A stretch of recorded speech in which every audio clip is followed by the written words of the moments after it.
নমস্কার শ্রোতা বন্ধুরা, আমি দেবশ্রী। আজ শুনুন উপেন্দ্র কিশোর রায়চৌধুরীর গল্প টুনটুনি আর বিড়ালের কথা।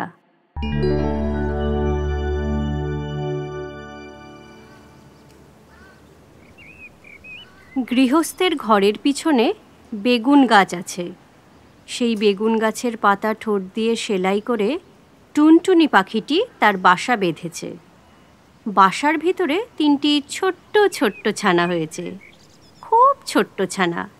তারা উঠতে পারে না, চোখও মেলতে পারে না, খালি হাঁ করে আর চিঁচি করে। গৃহস্থের বিড়ালটা ভারী দুষ্টু। সে খালি ভাবে টুনটুনির ছানা খাবো।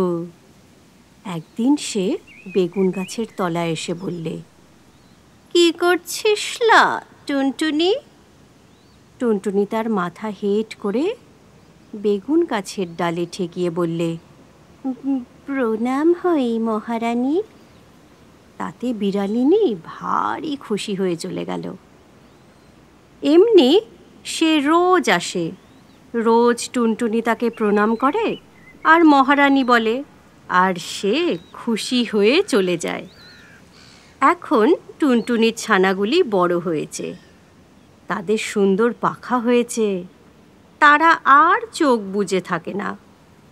তা দেখে টুনটুনি তাদের বললে, বাছা, তোরা উঠতে পারবি?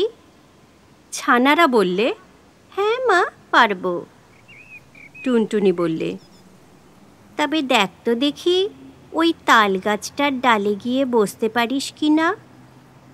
ছানারা তখনই উড়ে গিয়ে তাল গাছের ডালে বসল। তা দেখে টুনটুনি হেসে বললে, এখন দুষ্টু বিড়াল আসুক দেখি।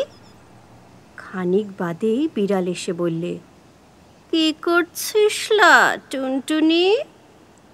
তখন টুনটুনি পা উঁচিয়ে তাকে লাথি দেখিয়ে বললে, দূর হ লক্ষ্মী ছাড়া বিড়ালিনী। বলেই সে হুড়ুত করে উড়ে পালালো।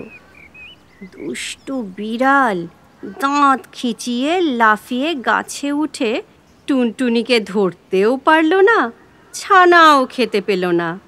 খালি বেগুন কাঁটার খোঁচা খেয়ে নাকাল হয়ে ঘরে ফিরল।